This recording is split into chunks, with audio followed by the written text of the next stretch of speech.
الحمد لله وكفى والسلام على عباده الذين اصطفى أما بعد.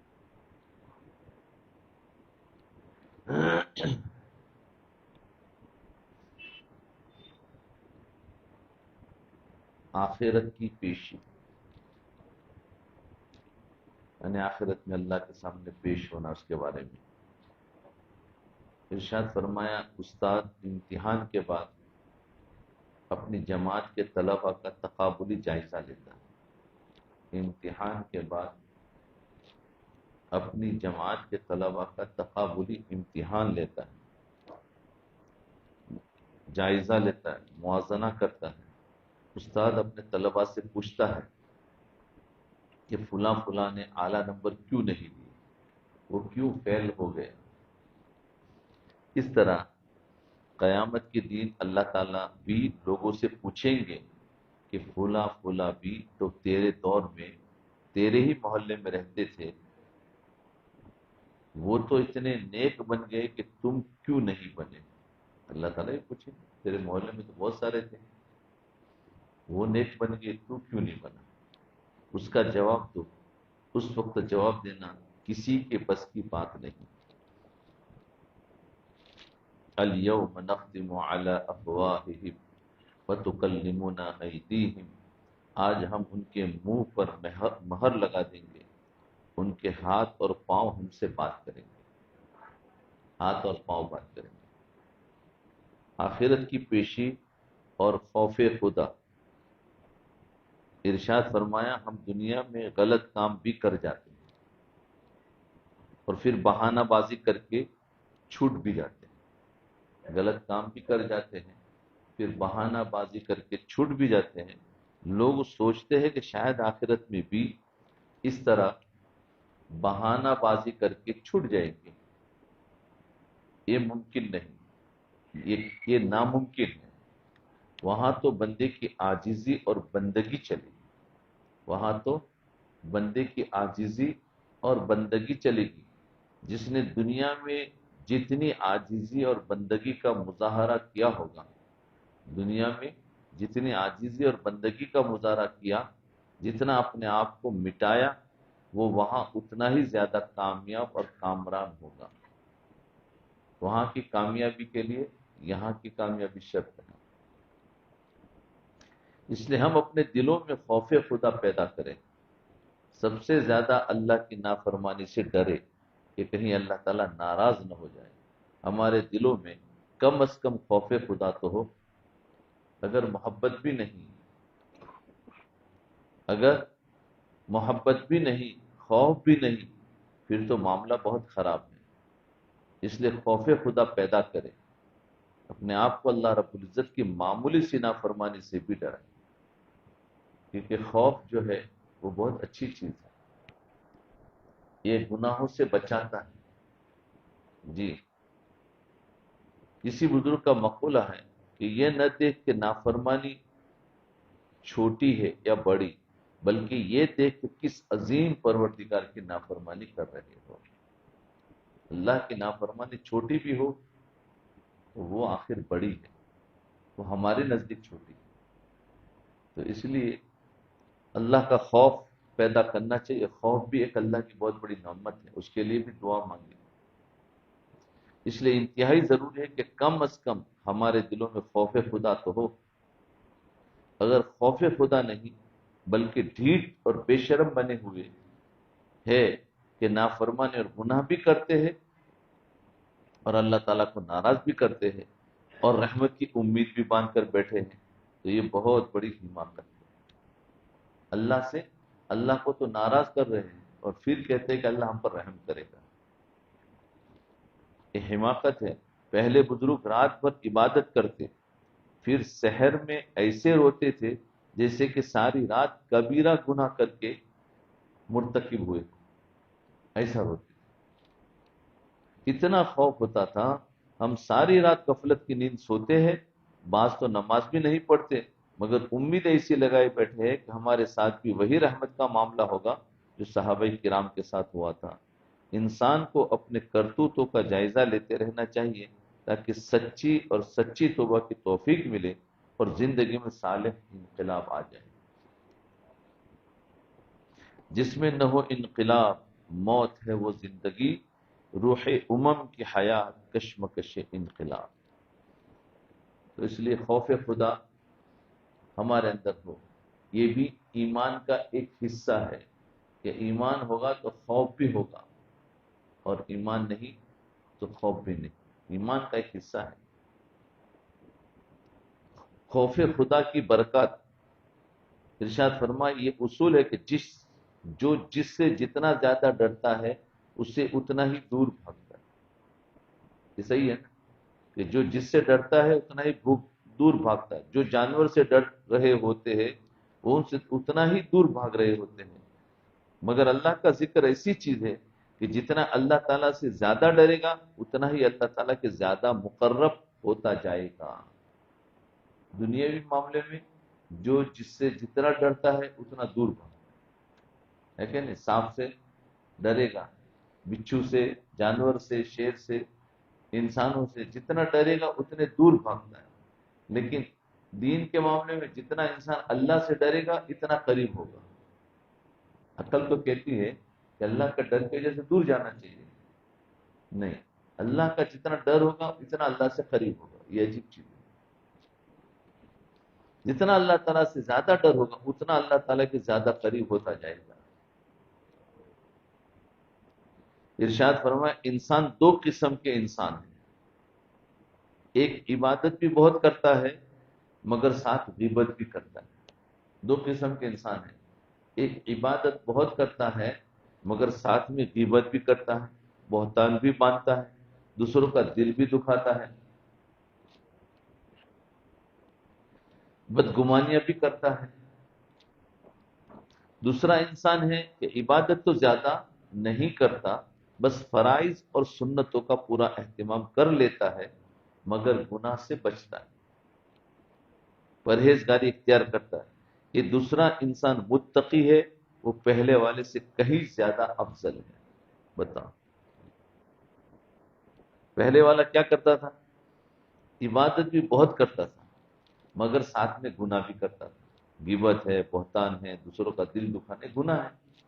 دوسرا والا انسان کیا ہے؟ عبادت زیادہ نہیں کرتا، یعنی فرائض 5 وقت کی فرض نماز پڑھتا ہے، نوافل نہیں پڑھتا، نفل روزے نہیں رکھتا، نفل صدقہ خیرات کسی کو نہیں دیتا، زکات دے دیتا، تو فرائض پر عمل کر رہا ہے لیکن وہ گناہوں سے بچتا ہے۔ تو فرمایا یہ انسان متقی ہے اور یہ انسان پہلے والے سے کئی گنا زیادہ افضل ہے۔ بتاؤ، یہ دوسرا اللہ تعالیٰ کے زیادہ قریب ہے۔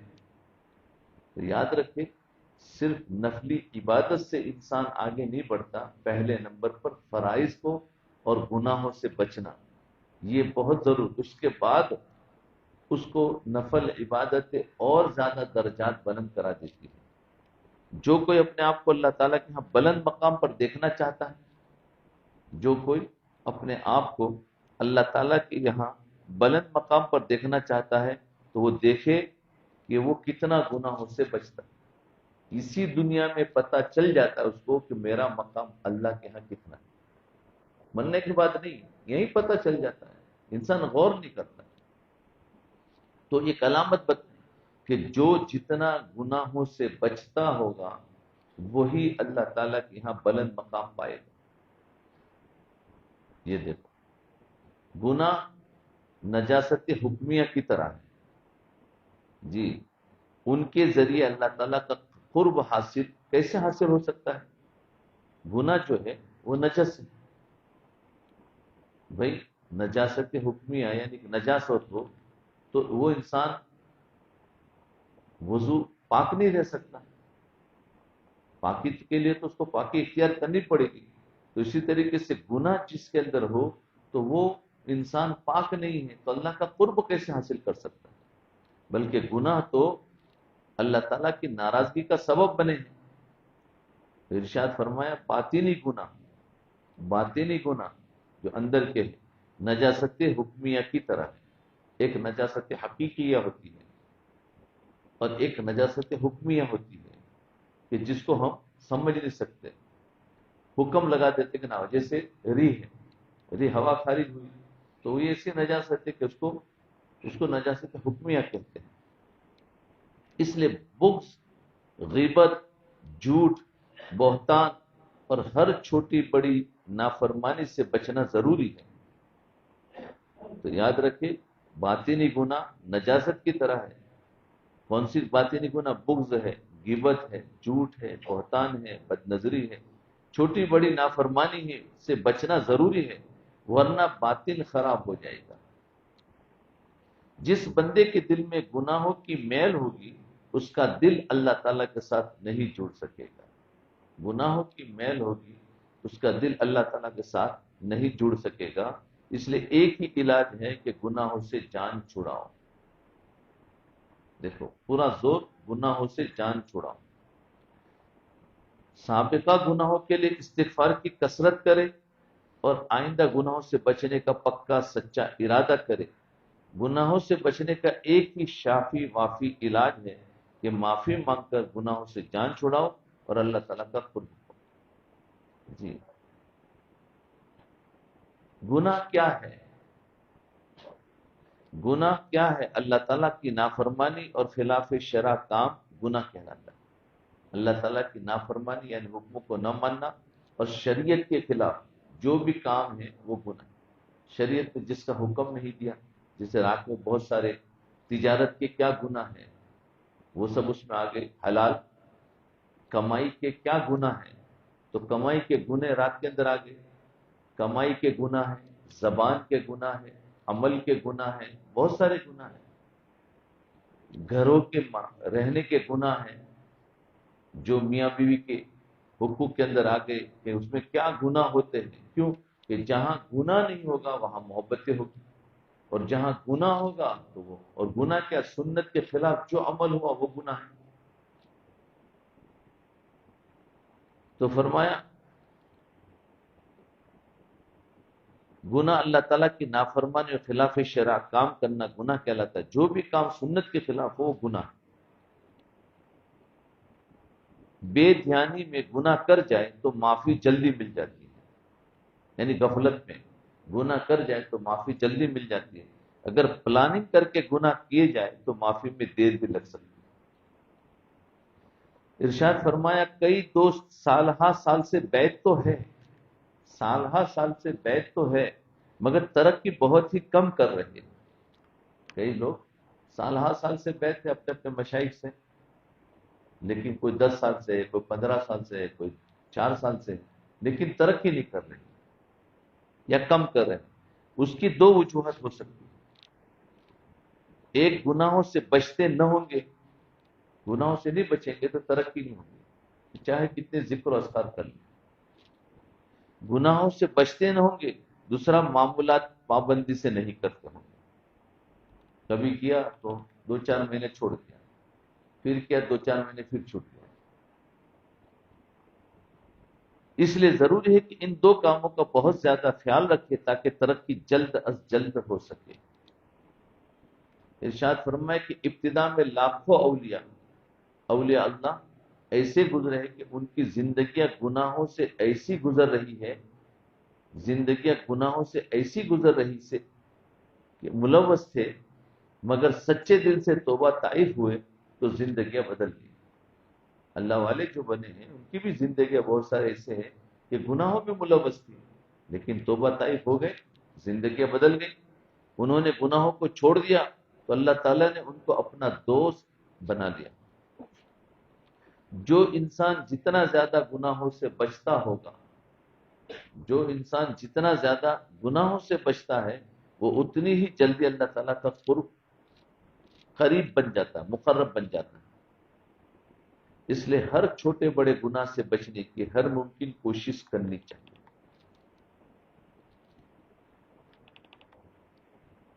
گناہ کے روحانی نقصانات تو بہت زیادہ ہیں، گناہ کے روحانی نقصانات تو بہت زیادہ ہے۔ گناہ کے ظاہری نقصانات بھی ہے کہ گناہ کرنے والے نہ صرف خود بدنام ہوتے ہیں بلکہ والدین کو بھی بدنام کر دیتے ہیں۔ گناہ کرنے والے جو ہوتے ہیں نا، وہ نہ خود بدنام ہوتے ہیں بلکہ والدین کو بھی بدنام کر دیتے ہیں۔ ضروری ہے کہ گناہ کو کسی نہ کسی طریقے سے چھوڑ دیا جائے۔ دیکھیں حضرت لوط علیہ السلام کی قوم نے مردوں کے ساتھ بدفعلی کے ارادے کیے، لوگوں نے قوم کو ہی لوطی کہنا شروع کر دیا، قوم لوط۔ انبیاء تو پاک صاف اور معصوم ہوتے ہیں، قوم کی وجہ سے لوگ ناسمجھی میں نبی علیہ السلام کو بھی بدنام کرنے لگے۔ حضرت لوط علیہ السلام تو کوئی گناہ نہیں کیا تھا، قوم گناہ کیا، لیکن نام لگ گیا قوم لوط، اس گناہ کا نام یہ کہ قوم لوط۔ حالانکہ نبی علیہ السلام تو سورج کی طرح پاک صاف ہوتے ہیں، برے کام تو قوم کرتی ہے مگر بلا وجہ بدنام نبی بھی ہو رہے ہیں۔ اس طرح عمل مرید کرتا ہے تو بدنامی پیر کی ہو رہی ہوتی ہے۔ اس لیے گدی نشینوں کی وجہ سے مخلص اور صحیح اہل اللہ کی بھی بدنامی ہو جاتی ہے۔ اس لیے مریدین کو بڑا محتاط رہنا چاہیے۔ یاد رکھیں جب کوئی گناہ کرتا ہے نسبت بڑوں تک جاتی ہے، اس لیے نسبت کی ہر حال میں لاج رکھنے کی کوشش کرنی چاہیے۔ جی ارشاد فرمایا قرآن پاک میں اللہ رب العزت کا فرمان عالی ہے، والذاکرین اللہ کثیرا والذاکرات اعد اللہ لہم مغفرتا واجرا عظیما۔ ذکر کرنے والے مرد اور ذکر کرنے والی عورتوں کے لیے اللہ تعالیٰ نے بہت بڑا اجر تیار کر رکھا ہے۔ اللہ رب العزت نے جہاں پر ذکر کا تذکرہ کیا ہے، اکثر و بیشتر جگہ پر کثرت کی شرط لگائی ذکر میں۔ یا ایھا الذین آمنوا اذکروا اللہ ذکرا کثیرا، اے ایمان والو اللہ کا ذکر کثرت سے کرو۔ ذکر کرنے کا فائدہ تو ہوتا ہی ہے مگر کثرت سے ذکر کرنے کا فائدہ بندے کو محسوس بھی ہوتا ہے۔ تھوڑا ذکر کرنے سے فائدہ محسوس نہیں ہوتا، اس لیے فائدے کو محسوس کرنے کے لیے کثرت ذکر بہت ضروری ہے۔ تو ذکر کرنا ہے لیکن کثرت سے کرنا ہے۔ ارشاد فرمایا ذکر کو تڑپ کے ساتھ، شوق کے ساتھ، اللہ رب العزت کی محبت کی طلب کے ساتھ کریں گے تب حقیقی فائدہ حاصل ہوگا۔ اگر کسی کے دل سے تڑپ کے ساتھ اللہ کا لفظ نکل گیا تو کبھی نہ کبھی وہ جہنم سے بھی ضرور نکلے گا۔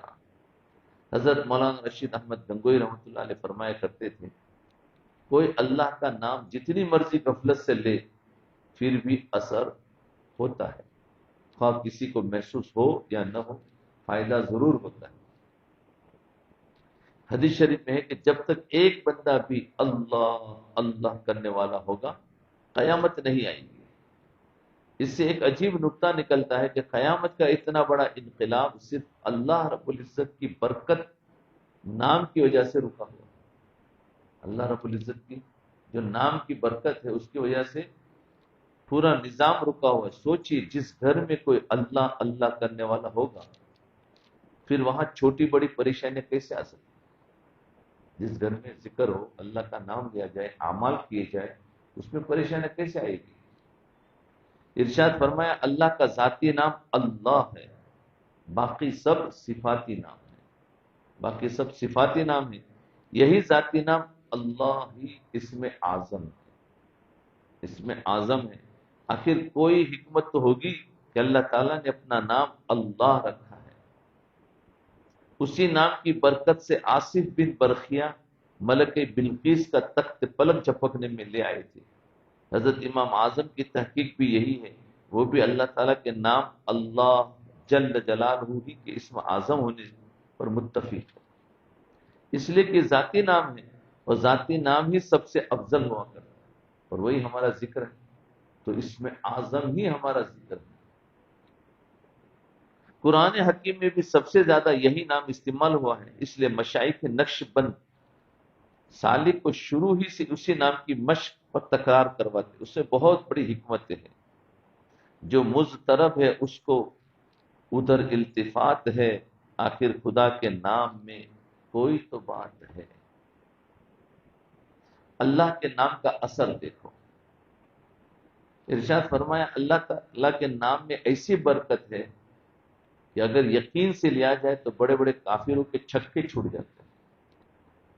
وہ یقین اور دل کی گہرائی سے لیا جائے تو اللہ تعالیٰ سب کے دلوں کو ہلا کر رکھ دیتے ہیں. اذان میں ہم اللہ کا نام لیتے ہیں لیکن دل والا اذان دے نہیں دیتا ہے. جو صاحب دل اگر اذان دے دے تو اس کے اثرات ان کے دلوں پر جا کر پڑیں گے. اللہ کے نام میں برکت ہے کہ اللہ اکبر کہے اور کسی کا دل نہ ہلے، یہ ہو ہی نہیں سکتا.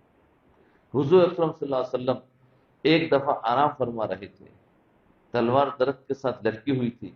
ایک کافر نے موقع پا کر تلوار اٹھا لی، کہنے لگا اب آپ کو مجھ سے کون بچا سکتا ہے؟ حضور صلی اللہ علیہ وسلم نے نہایت اعتماد جواب دیا اللہ. تو کافر کانپنے لگا یہ نام سن کر اور تلوار اس کے ہاتھ سے گر گئی. حضور نے تلوار اٹھا لی اور فرمایا کہ اب میرے ہاتھ سے تجھے کون بچا سکے گا؟ وہ کافر منتیں کرنے لگا، معافی مانگنے لگا. آپ صلی اللہ علیہ وسلم نے فرمایا جا معاف کر دیا. تو دیکھا کہ یقین کی قوت سے نکلے ہوئے الفاظ اللہ نے ایک کافر کو لرزہ بندام کر دیا. جی اللہ کے نام کا اثر. ارشاد فرمائے ایک عام سی بات ہے کہ کھٹاس یا مٹھاس کا نام لیا جائے، بتاؤ منہ میں پانی آئے کہ نہیں آیا؟ خالی کہ تو کھٹاس یا مٹھاس بولا، ابھی لیمبو نہیں بولا. لیمبو بولا تو منہ میں پانی آ جائے گا. پیاز زیادہ لگے تو لیمبو لیمبو کرو. نہیں نہیں، اللہ کے نام میں مٹھاس ہے تو اللہ اللہ کرو، کیونکہ تو مثال بتائی جا رہی ہے. تو فرمایا اس کا نام لیا جائے تو منہ میں پانی بھر آتا ہے. اگر کھٹاس اور مٹھاس میں اتنا اثر ہے کہ نام آتے ہی پانی منہ میں پانی آ جاتا ہے، نہ اتنا اثر ہے کہ نام لیتے ہیں اور منہ میں پانی بھر آتا ہے، تو سوچے ان کے نام، ان کے بنانے والے کے نام میں کتنا اثر ہوگا. اس کو بنایا کس نے؟ اللہ. نکل گیا. تو پھر اس کے بنانے والے کے نام میں کتنا اثر ہوگا. ارشاد فرما ایک بات سوچنے کی ہے، وہ یہ کہ سوال پیدا ہوتا ہے آخر ہم بھی اللہ اللہ کہتے ہیں لیکن اتنا زیادہ اثر ظاہر نہیں ہوتا، مگر اللہ والے اللہ کہتے ہیں تو بہت اثر ہوتا ہے. علماء کرام نے فرق لکھا ہے کہ زبان زبان میں فرق ہے، دل دل میں فرق ہے.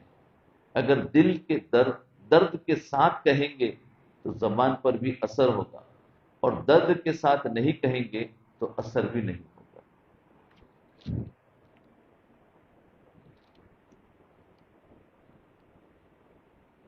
سوچنے کی بات ہے کہ حضرت موسیٰ علیہ السلام کے کہنے سے مردے زندہ ہو جاتے تھے اور ہمارے کہنے سے سویا ہوا بھی نہیں اٹھتا، سویا ہوا بھی نہیں اٹھتا، نہیں جاگتا. اگر ہم بھی اپنی اندر نیکی تقوی ذکر کرتے کرتے ایک معیار پیدا کر لیتے ہیں، خصوصاً غیر اللہ کی محبت اپنے دل سے نکال دیتے ہیں، تو پھر ایک دفعہ اللہ کہنے سے دوسروں پر اثر ہو جاتا ہے. ایک دفعہ کہیں گے لیکن وہ دل سے نکلے گا تو اثر کرے گا.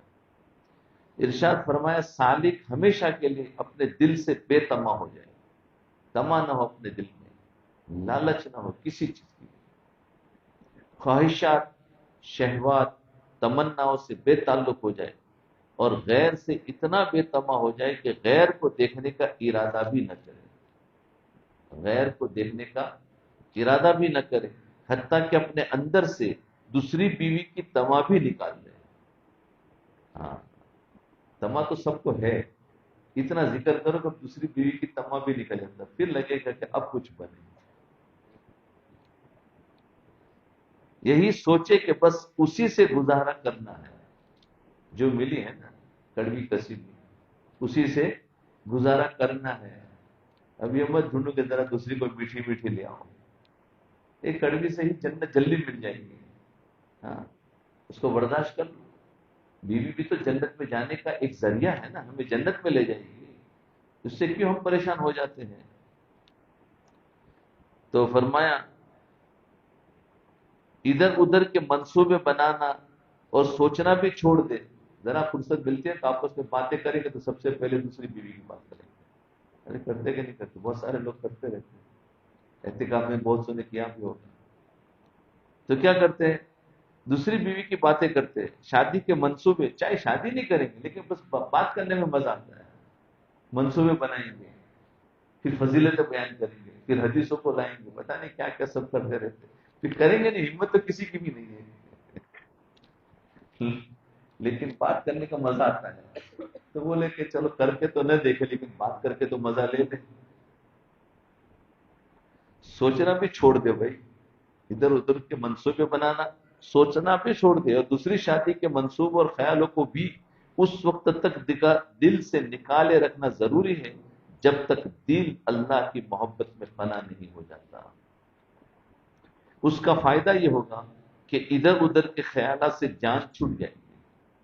ہاں، تما جب دل سے نکل گئی تو ادھر ادھر کے خیالات نہیں ہوں گے. یہ ادھر ادھر کے جو خیالات ہیں نا وہ ہمیں ایک جگہ بیٹھنے نہیں دیتا. جی، وہ بیٹھنے نہیں دیتا، وہ ادھر ادھر گھماتا رہتا ہے. وہ اندر کی ایک تما ہے، وہ خود بھی نہیں سمجھ پا رہا ہے کہ میں کیوں ایک جگہ بیٹھ نہیں پاتا. جس کو تما ہی نہیں ہے تو اس کو کیا مطلب جانے کا، وہ تو ایک جگہ بیٹھ گیا تو بیٹھ گیا.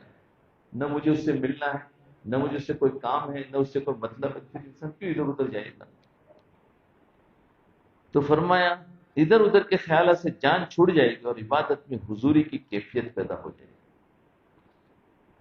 اللہ کے نام میں اتنی برکت ہے، اللہ کے نام میں اتنی برکت ہے کہ اس کا بیان بھی مشکل ہے، مگر شرط یہ ہے کہ صاف پاک زبان سے اللہ کا لفظ نکالے تب بات بنے گی. جی، جس کی زبان، جس کی اپنی زبان میں غیبت، چغلی، لایانی، فضول باتیں ہو، اس زبان میں کہاں اثر ہوگا. آپ نے دیکھا ہوگا فوجی روز بیٹھے اپنی بندوقوں کو صاف کر رہے ہوتے ہیں، کیونکہ اگر میل یا زنگ لگ جائے گا تو فائر مس، خطا ہو جائے گی. ہاں، نشانہ صحیح نہیں لگے گا. اس طرح اگر زبان کو بھی گناہوں کا زنگ لگ جائے اور فضول اور لایانی باتیں کرنے کی عادت ہو جائے تو زبان کا اثر ختم ہو جائے گا. زبان کے اثر کو بڑھانے کے لیے ضروری ہے کہ زبان کو بھی زبان کے ریگ مال یعنی ذکر کی کثرت سے صاف کرتے رہے. زبان کو صاف کرنے کے لیے بھی تو چیزیں ہیں، تو ذکر کی کثرت سے زبان کو صاف کرتے رہے، معمولات کو کثرت سے کرتے رہے تاکہ زبان پر تاثیر اور بڑھ جائے. ہمارے مشائخ قلوب پر انگلی رکھ کر، دلوں پر انگلی رکھ کر ضرب لگاتے ہیں اللہ اللہ کی. قلوب پر انگلی رکھ کر ضرب کے ساتھ اللہ اللہ اللہ بتاتے ہیں، اس سے دلوں کا زنگ اترتا ہے. اس سے کیا ہوتا ہے، دلوں کا زنگ جو ہمارے دلوں میں بہت سختی آ گئی ہے، زنگ آ گیا ہے، تو اس کے ذریعے سے نرم ہو جاتا ہے، زنگ اترتا ہے. حضرت خواجہ فضل علی قریشی رحمۃ اللہ علیہ فرمایا کرتے تھے کہ جس دل پر یہ انگلی لگ گئی، جس دل پر یہ انگلی لگ گئی اس سے انشاءاللہ کلمے کے بغیر موت نہیں آئے گی.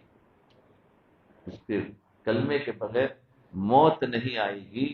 اللہ والوں کے ہاتھ کو معمولی ہاتھ نہ سمجھے، کیوں کہ ذکر کی کثرت کی برکت سے اللہ والوں کے پورے بدن میں تاثیر پیدا ہو جاتی ہے.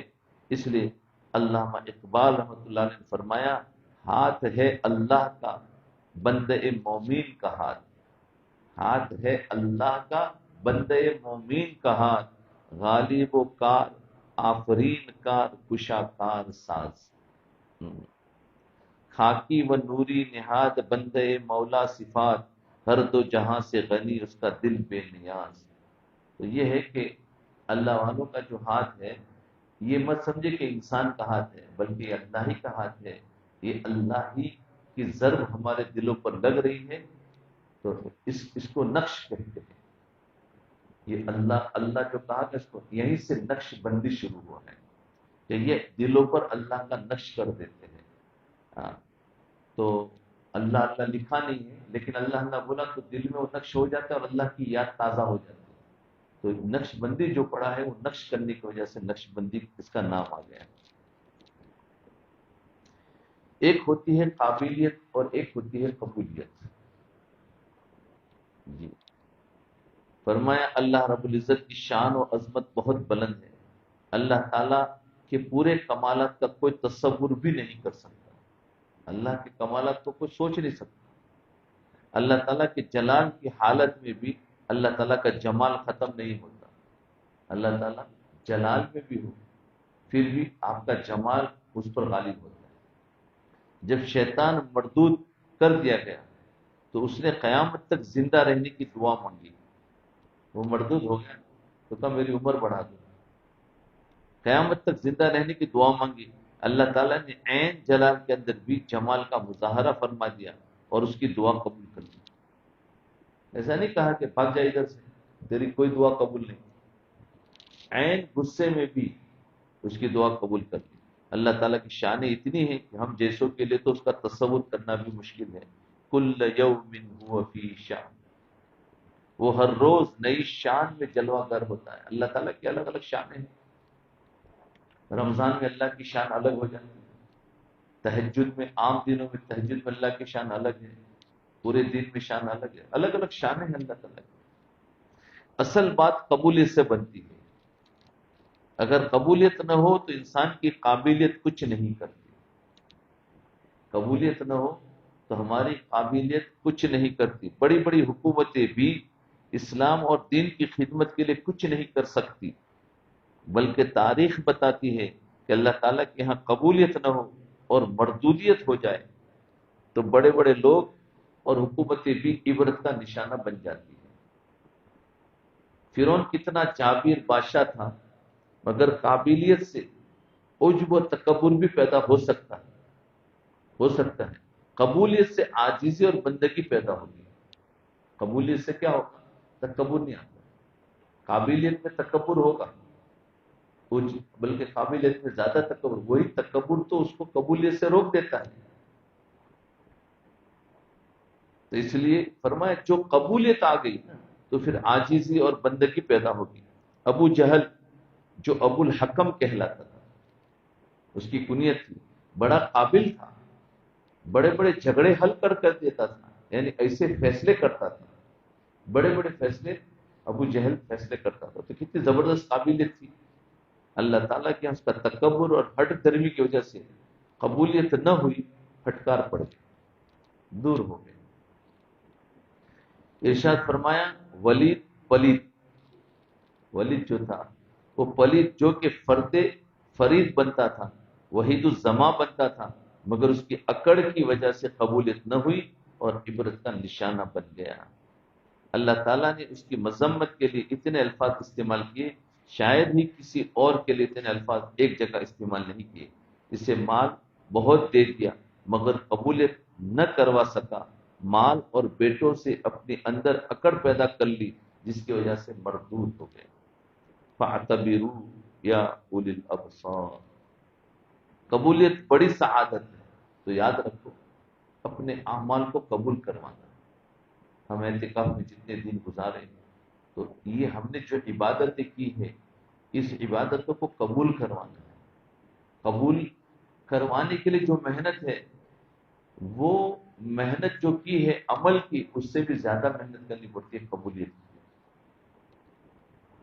قبولیت ہو جائے تو ظاہری خامیاں بھی چھپ جاتی ہے. نام کے بلال رنگ کے کالے ہیں. نام بلال رنگ کے کالے ہیں مگر قبولیت ایسی ہے کہ چلتے فرش پر ہے مگر قدموں کی آواز نبی کریم صلی اللہ علیہ وسلم کو جنت میں سنائی دی. قبولیت ضرور مانگے تب بات بنے گی. جی اس لیے ہم پڑھے ڈگریاں لے لیکن یہ سب قابلیت ہے قبولیت نہیں ہے. اسی ڈگریوں میں اگر قبولیت آ گئی تو اللہ ہم سے خوب کام لے گا. اس لائن کے اندر بھی خوب کام لے گا اور اچھی سے اچھی اللہ تعالیٰ ہمیں نوکری بھی دے گا. ارشاد فرمایا کہ تمام عارفین کا یہ غم ہوتا ہے کہ وہ سوچتے رہتے ہیں کہ کاش ہم قیامت کے دن رب تعالیٰ کو پسند آ جائیں. دنیا میں تو سب ہمیں پسند کرتے ہیں لیکن اللہ تعالیٰ اللہ والے خود کہتے ہیں کہ کاش میں اللہ کو بھی پسند آ جاؤں.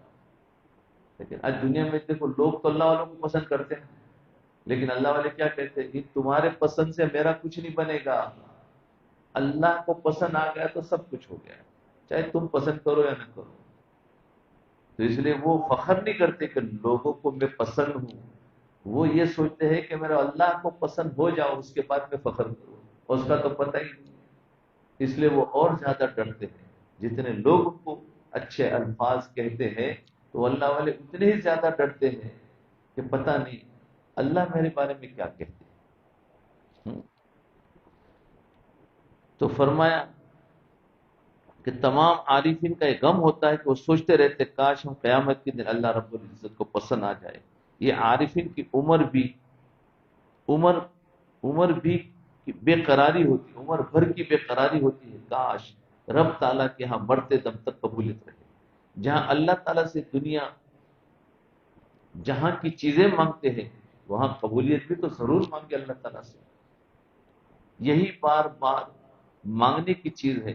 حضرت ابراہیم علیہ السلام نے خانہ کعبہ کی تعمیر کی، پھر عاجزی اور انکساری کے ساتھ اس کی قبولیت کے لیے دعائی کی۔ خالی بیت اللہ بنا کر فخر نہیں کیا، بلکہ اس کی قبولیت کی ایسی دعا کی کہ آج تک قبول ہے۔ دعائیں کی، دعا مانگنے والے ابراہیم خلیل اللہ ہے، اور آمین کہنے والے ذبیح اللہ ہے، اور کھڑے اللہ کے گھر بیت اللہ میں ہیں اور مانگ رہے ہیں یا اللہ قبول فرما۔ قبولیت ایسی چیز ہے، اس کو انبیاء بھی بار بار مانگتے ہیں۔ ربنا تقبل منا انک انت السمیع العلیم۔ تو دعا کے بعد بھی مانگو کہ اللہ اس کو قبول کر لے، ہر نیکی کے بعد بھی مانگو اللہ قبول کر لے، ہر مراقبے کے بعد بھی مانگو اللہ قبول کر لے، اور جب دین اعتکاف کے پورے ہو جائے تو اللہ سے مانگو اللہ اس کو قبول کر لے۔ ربنا تقبل منا انک انت السمیع العلیم۔ ارشاد فرمائے بلڈنگ پر پتھر لگا کر خوش ہونا یہ کام کا آغاز ہے، سمجھے، اختتام نہیں ہے، یہ تو ابتدا ہے۔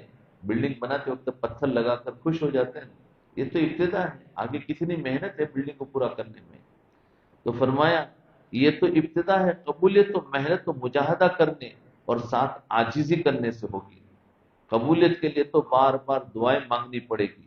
اللہ والے عمل سے زیادہ اس کی قبولیت کے لیے دعا مانگتے ہیں، عمل سے زیادہ اس عمل کی قبولیت کے لیے دعا مانگتے ہیں۔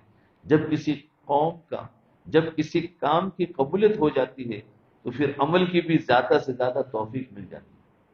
قبولیت ہو جاتی ہے تو عمل کی بھی توفیق مل جاتی ہے، اس لیے ہر نیک کام کی توفیق مانگنی چاہیے۔ توفیق سے ہی کام آسان ہوتا ہے۔ دیکھو ساری مانگنے کی چیزیں ہیں، ہم مانگتے نہیں ہیں، آپس میں باتیں بہت کرتے ہیں، باتیں بہت کم ہو، مانگو زیادہ سے، دل ہی دل میں مانگو، ہاتھ اٹھا کر نہیں مانگنا آتا ہے، دل ہی دل میں بار بار ایک ہی چیز مانگو۔ اسی لیے فرمایا لیلۃ القدر میں یا رمضان کی راتوں میں لا الہ الا اللہ استغفر اللہ اسألک الجنت واعوذ بک من النار، بار بار مانگو۔ ذرا فرصت ملی اس کو مانگو، ذرا فرصت ملی اس کو مانگو، یا اور کوئی دوسری مانگو، چھوٹے چھوٹے جملے مانگو، یہ مانگنا ہے۔ توفیق مانگو، اللہ قبول فرما، اللہ قبول فرما۔ تو فرمایا مانگنی چاہیے، توفیق سے ہی کام آسان ہوتا ہے، دعا کرتے رہنا چاہیے تاکہ عاجزی پیدا ہو۔ وما توفیقی الا باللہ علیہ توکلت و الیہ انیب۔ میری طلب بھی ان کے کرم کا صدقہ ہے، میری طلب بھی، یعنی میں مانگ رہا ہوں تو وہ میری کوئی طاقت نہیں ہے، میری طلب بھی ان کے کرم کا صدقہ ہے۔ یہ قدم اٹھتے نہیں ہیں، اٹھوائے جاتے ہیں، ورنہ انسان کی بس کی کوئی طاقت نہیں ہے کہ وہ مانگے، اللہ توفیق دے تو ہی مانگ سکتا ہے۔ استغفار کی ضرورت ہے۔ ارشاد فرمایا جس طرح انسان اپنی برائیوں پر استغفار کرتا ہے، اس سے چاہیے کہ اس سے زیادہ نیکیوں پر استغفار کرے۔ تعجب کرو کہ بھئی گناہ پر تو استغفار ہے، نیکیوں پر بھی استغفار، نیکیوں پر تو خوش ہونا، فرمایا نہیں، ہماری نیکیاں تو ہوئی ہے، لیکن پتہ نہیں اس نیکیوں میں بھی کتنے گناہ ہیں، تو اس لیے استغفار کرو۔ کوئی عمل کر کے خوش نہیں ہونا ہے، عمل کر کے بھی استغفار کرنا ہے، کیونکہ برائی کرنے کے بعد انسان کے دل میں کچھ ندامت پیدا ہو جاتی ہے۔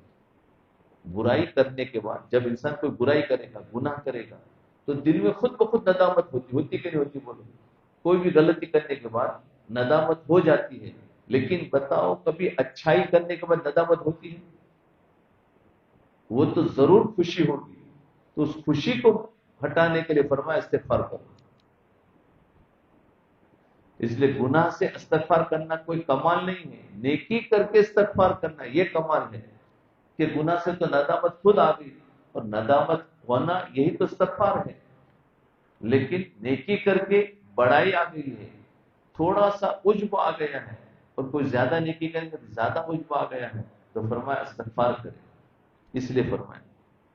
تو ندامت میں حدیث کی روح سے ندامت بھی توبہ ہے، مگر نیکی کرنے کے بعد دل میں عجب تکبر آ جاتا ہے، اور اگر انسان اس پہ توبہ استغفار نہ کرے تو یہ عجب تکبر بندے کو ہلاک کر دیتا ہے۔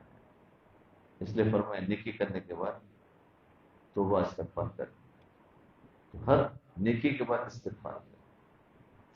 فرمایا نبی کریم صلی اللہ علیہ وسلم معصوم عن الخطا ہے، ان کی زندگی پھولوں سے بھی زیادہ عفیف تھی، اور آپ نے دین کی دعوت پہنچانے کا حق ادا کر دیا، صحابہ کرام نے بھی اس کی گواہی دی، آپ نے اللہ تعالیٰ کا پیغام پہنچانے کا حق ادا کر دیا، اس کے باوجود بھی آپ صلی اللہ علیہ وسلم کو تسبیح اور استغفار کرنے کا حکم ہوا، فسبح بحمد ربک واستغفر، بس اپنے رب کی تسبیح پڑھ اور استغفار کر۔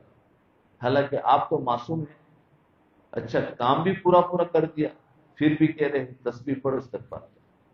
تو حدیث شریف آیا ہے کہ نبی علیہ السلام نے ارشاد فرمایا کہ میں ہر دن میں 70 دفعہ استغفار کرتا ہوں، یا 70 دفعہ سے مراد 70 ضروری نہیں ہے، کثرت بتانے کے لیے یاد رکھنا۔ عام طور پر ہم کہتے ہیں 70 دفعہ کہنا چاہیے، عربوں میں ایک رواج تھا کہ 70 کا لفظ آ جاتا ہے، یعنی بہت زیادہ کثرت کا لفظ بتانے کے لیے، اس لیے 70 دفعہ استغفار کرتا۔ سوچے کہ اگر معصوم نبی 70 مرتبہ استغفار کرتا ہے تو پھر ہمیں بھی نیکی اور استغفار کرنا کتنا ضروری ہے۔ ندامت کے ساتھ استغفار ہی بندگی کہلاتا ہے، اس لیے بندے کو ہر وقت بندگی کا انتظام رکھنا بہت ضروری ہے۔ ارشاد فرمایا اللہ تعالیٰ کی غیرت سے ڈرنا چاہیے، کیونکہ وہ بڑی بے نیاز ذات ہے۔ بلعم باعور نے 500 سال عبادت کی، لیکن ہوائے نفس کا شکار ہو گیا، تو اللہ تعالیٰ نے اسے کتے سے تشبیہ دے کر پھٹکار دیا، اور اس کے گلے میں لعنتوں کے طوق پہنا دیے، حالانکہ 500 سال عبادت کی، اللہ نے پھٹکار دیا۔ کیوں کہ عجب آ گیا۔ اللہ کو عبادت ہماری ضرورت نہیں، اللہ کو عاجزی پسند ہے۔ عاجزی لاؤ، میں تمہیں قبول کرتا ہوں۔ تم اکڑ لے کر آتے ہو، کام کرتے ہو اور کام کر کے اکڑ لاتے ہو، کہا قبول فرما، تو میں کیسے قبول کروں؟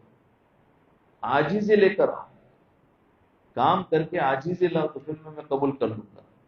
تو فرمایا اس کی حالت کو قرآن مجید میں پڑھتے تو دل کا کانپنے لگتا ہے، بلعم باعور کی، اس لیے کسی فرد بشر کو زیب نہیں دیتا کہ اللہ تعالیٰ کے قہر و جلال سے بے خوف ہو، وہ ذرا سی رحمت کو بھی روک لے تو بہار کو خزاں ہوتے دیر نہیں لگتی، خوشی غم میں بدل جائے کہ اللہ اپنی رحمت کو ذرا سی دیر کے لیے روک دے۔ ارشاد فرمایا ہر حال میں اللہ تعالیٰ سے ڈرتے رہنا چاہیے، ہر حال میں۔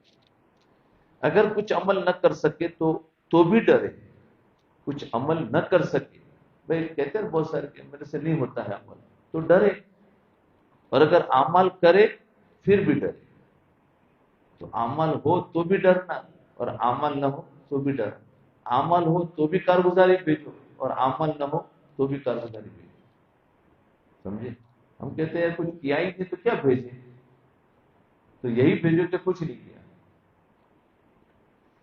تو فرمایا اس بات سے بھی ڈرے کہ اخلاص کی کمی کی وجہ سے جیسی قدر کرنی چاہیے تھی ویسی قدر نہیں کی، وما قدر اللہ حق قدری ہی، اس بات سے بھی ڈرنا چاہیے کہ ان روحانی اور جسمانی نعمتوں کو کہیں ہم سے چھین نہ لیا جائے۔ بعض اوقات وہ علم دے دیتا ہے، بعض اوقات وہ علم دے دیتا ہے مگر عمل کی توفیق چھین لیتا ہے۔ علم تو دیا لیکن عمل کی توفیق چھین لیتا ہے، عمل دیتا ہے اور کبھی عمل بھی کرنے دیا تو اخلاص کی دولت چھین لیتا ہے۔ ہر حال میں عجب اور تکبر سے بچنا، ورنہ تمام عمل پر پکڑ بھی ہوگی، اور مومن کی تو ہر حال میں ڈرتا ہے اور سوچتا ہے کہ پتہ نہیں قبول ہے اور کون مردود ہے۔ کون مقبول ہے کون مردود ہے، بے خبر کیا خبر تجھ کو کہ کیا کون ہے. بس یہی پر اس لیے دنیا میں کسی کے بارے میں نہیں کہہ سکتے یہ مقبول ہے یا یہ مردود ہے. ہم فرما کہ بھائی یہ تو مردود ہے اور یہ مقبول ہے، ہم نہیں فرما رہے. بے خبر کیا خبر تجھ کو کہ کون کیا ہے. ہاں، جس کو ہم مردود سمجھ رہے ہوتے ہیں وہی اللہ کے مقبول بندے ہوتے ہیں. کیا پتہ،